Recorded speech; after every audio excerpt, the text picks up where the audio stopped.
This is Real News Media TV, coverage you can trust. Please like, share, subscribe, and hit the notification bell. Select all for daily news updates. Good afternoon, Real News Media TV family. Welcome back to the channel for another news update for November 11, 2022.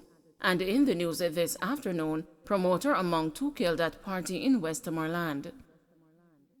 A music promoter is among two men shot and killed at a party in Georges Plain, Westmoreland on Thursday night.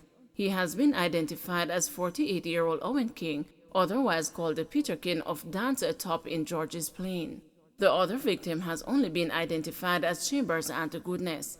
The Frome police say about 12:20 p.m., both men were at a party being illegally held along Jean Marks Road in Georges Plain when a Toyota motor car drove up to the venue. Two men armed with handguns alighted from the vehicle and opened fire, hitting both men before escaping in the waiting motor car. Both victims were rushed to the Savannah Lamar Hospital, where they were pronounced dead. Two JDF soldiers killed in Old Hope Road crash, two others injured. Two Jamaica Defense Force soldiers are dead and two others injured following a motor vehicle crash along Old Hope Road in St. Andrew early Friday morning. The deceased soldiers have only been identified as Nicardo Harrison and Mario Powell. The police say the crash occurred about 3:30 a.m. in the vicinity of Waterfalls.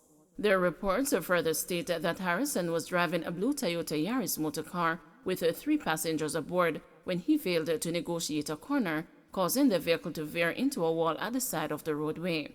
The car was damaged extensively. The police say all occupants of the motor car received multiple injuries and were transported to the University Hospital of the West Indies, where Harrison and Powell were pronounced dead.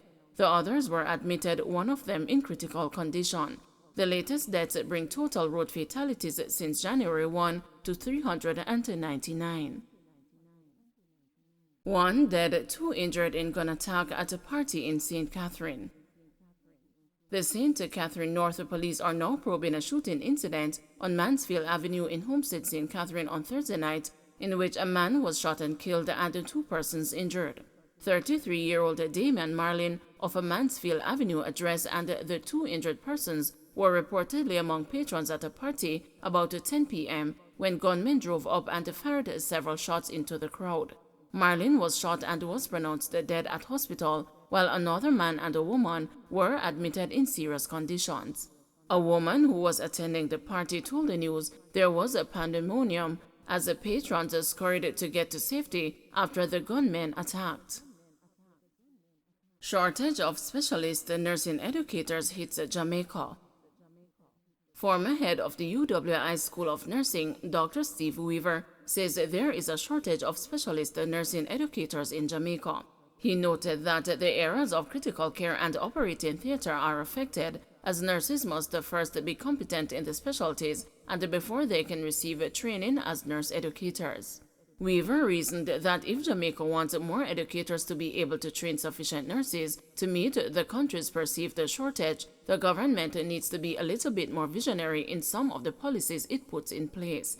Nurse educators are put on one career path through the ministry, whereas nurse administrators are on another track, and what happened is that the nurse administrators get more money.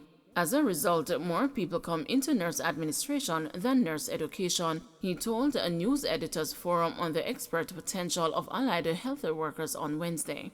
Turning to overseas markets, Weaver said that the United States cannot ramp up its training for nurses because it too has a shortage of nursing educators. Educators are older, like myself, are retiring, and the younger ones are not coming into the profession as educators for a number of reasons, and one of them here in Jamaica is the salary situation, he explained.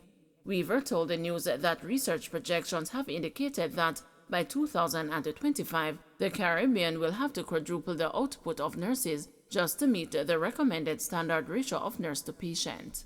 Populations are changing and we need more specialists in certain areas like gerontology because we are an aging population, he said.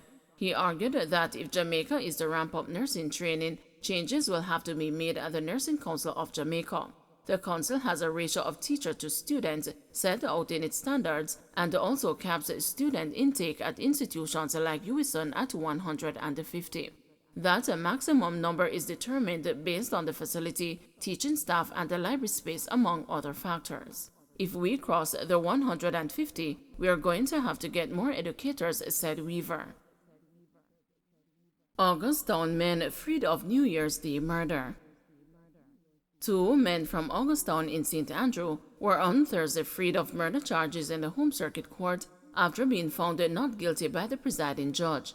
Marvin Markland, otherwise called the Papa, was represented by Peter Champagny QC and Richard Lynch, while co-accused Philip Thomas, otherwise called Phil, was represented by Jacqueline Asher. Both men elected to be tried for murder before a judge without a jury. During the trial, which began on October 12, 2022, the prosecution gave evidence that on January 1, 2019, around 6 a.m., Markland and Thomas, along with other men, shot and killed Omar Johnson, otherwise called Fix-It, who was also from Augustown. This incident took place along Peyton Place, where investigators reportedly recovered several assault rifle bullet spent shell casings. The prosecution's star witness gave evidence that he was able to see the entire incident as it unfolded by looking through the creases of his zinc fence as the area was brightly lit by the sun. During cross-examination, the witness maintained that the area was brightly lit by the sun at 6 a.m. He also said he was not aware of any gang violence in the community. Additionally, during the analysis of the evidence, the trial judge was of the view that the witness was materially discredited and could not be accepted as a witness of truth. Both men spent almost 4 years in jail before being released.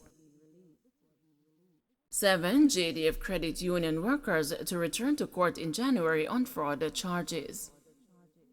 The 7 Jamaica Defense Force Cooperative Credit Union Limited employees accused of swindling more than $4 million from the financial institution are to return to court on January 26 next year.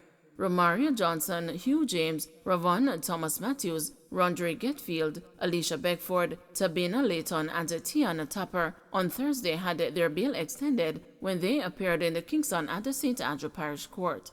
They are charged with conspiracy to defraud, larceny as a servant, unlawfully making available devices or data for the commission of an offense, access with intent to commit or facilitate the commission of an offense, computer-related fraud and forgery, and uttering a forged document.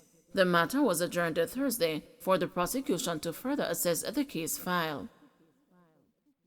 NRSC discusses implementation of new Road Traffic Act as traffic deaths surge. As concerns mount about the surge in road fatalities, members of the National Road Safety Council met Wednesday to discuss the crisis. Vice Chair of the Council, Dr. Lucien Jones, said the members discussed the implementation of the new Road Traffic Act and its accompanying regulations, which they hope will stop the carnage on the roads. Among the issues discussed was a ticketing system, which he said would be more efficient when the provisions of the Act are in place. Dr. Jones warned that when that time comes, driver's license will be suspended and huge fines incurred by those who continue to speed, drive out and bad, run the red lights, and engage in other dangerous practices on our roads.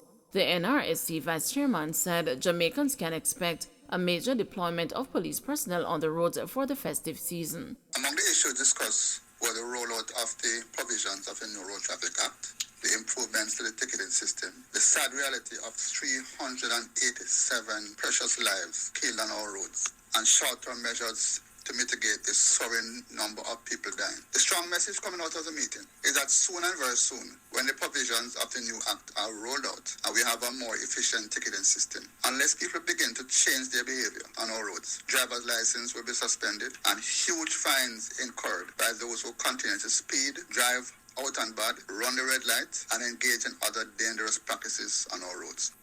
The National Road Safety Council, working with its many stakeholders, is intent on curbing the alarmingly high number of people dying on our roads during the run-up to the Christmas period and way beyond. We have just got to stop the madness on our roads and give people a chance to enjoy life and not have them planning funerals. Don't forget to like, share, subscribe, and hit the notification bell. Select all for daily news updates.